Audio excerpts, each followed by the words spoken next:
In the great story of India, some figures stand tall like mountains. They guide us. They give us strength. Swami Vivekananda is one such mountain.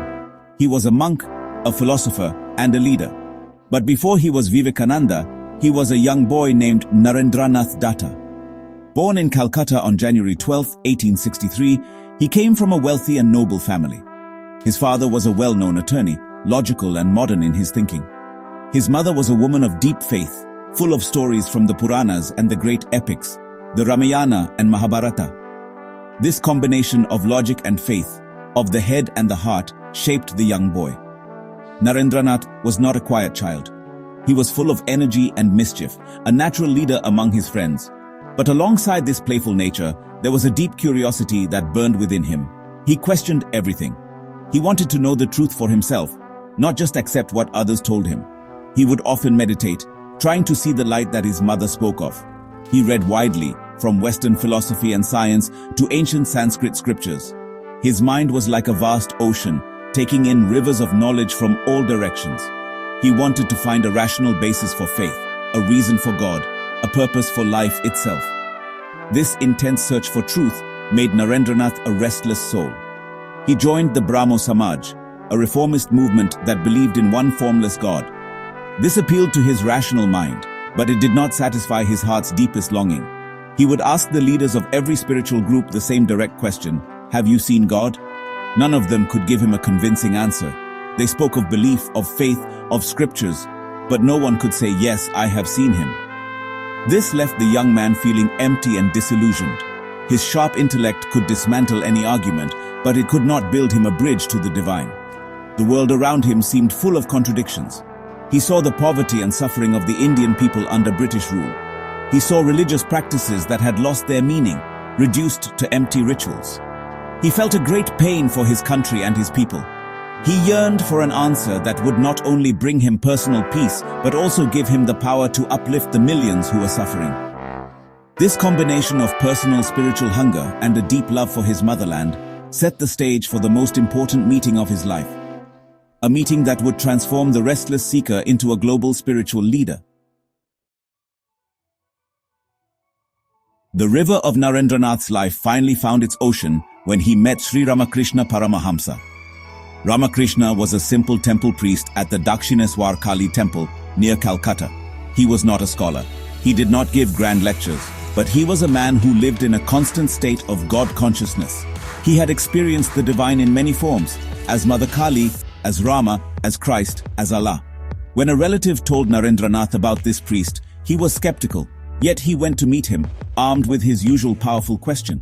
He looked into the simple man's eyes and asked, "Sir, have you seen God?" Without a moment's hesitation, Ramakrishna replied, "Yes, I see him just as I see you here, only in a much more intense sense." For the first time, Narendranath had found someone whose answer was not from a book, but from direct personal experience. Ramakrishna's simple, profound words struck him like lightning. He could feel the truth in them. Later, with a gentle touch, Ramakrishna sent Narendranath into a deep spiritual state, giving him a glimpse of the reality he had been seeking. This was the beginning of a profound relationship between a guru and his disciple, a teacher and his chosen student. The transformation was not instant. Narendranath's logical mind fought against this acceptance. He tested Ramakrishna again and again, questioning his visions and his experiences. But the Guru's unconditional love and profound wisdom slowly melted away all his doubts. Ramakrishna was like a master sculptor, carefully chipping away at the stone of Narendranath's ego and intellect to reveal the perfect statue within. He taught him that God could be found not just in meditation, but in serving humanity. He showed him that all religions were like different rivers flowing into the same great ocean of the divine. Under Ramakrishna's guidance, Narendranath's spiritual understanding grew immensely.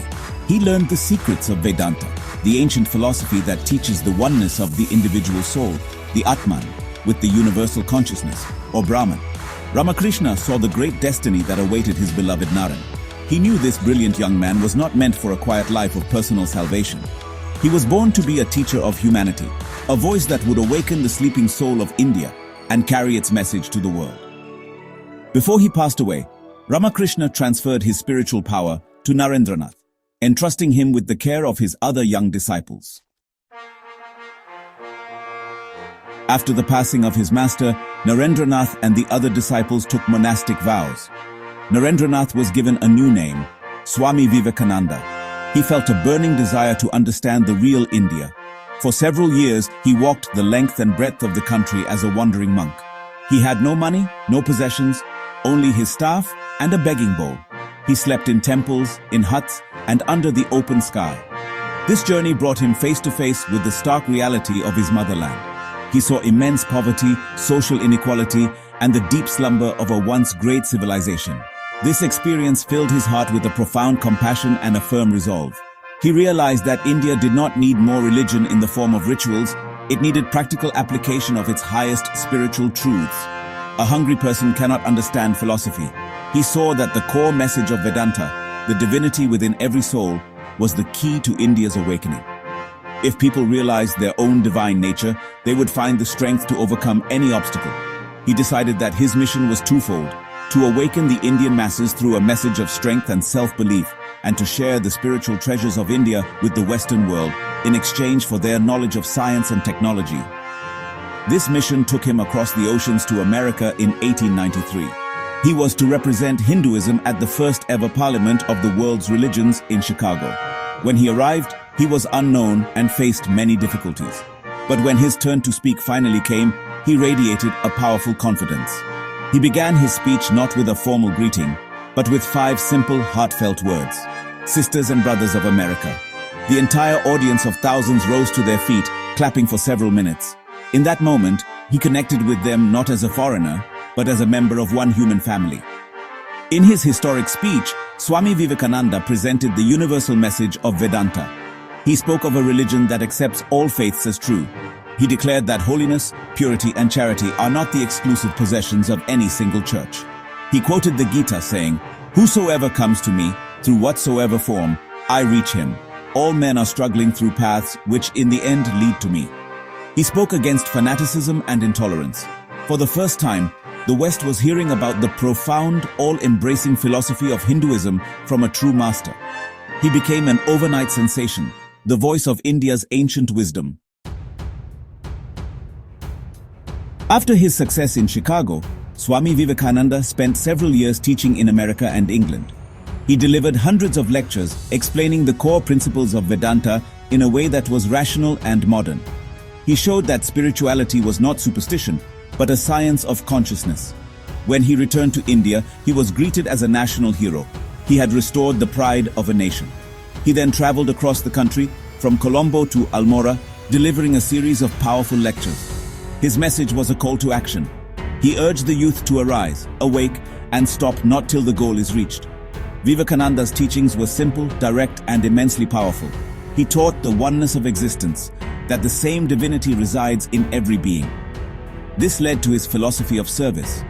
If God is in every person, then serving humanity, especially the poor and the sick, is the highest form of worship. He called this Daridra Narayana Seva, the service of God in the poor. He wanted to create a new India with muscles of iron and nerves of steel, filled with young men and women who were physically strong, mentally sharp, and spiritually awake. He believed that education should be life-building and character-making, not just a collection of information. To give his ideas a practical form, he founded the Ramakrishna Mission and Ramakrishna Math in 1897. These organizations were built on the twin ideals of Atmano Mokshatam Jagat Hitaya Cha, for one's own salvation and for the welfare of the world.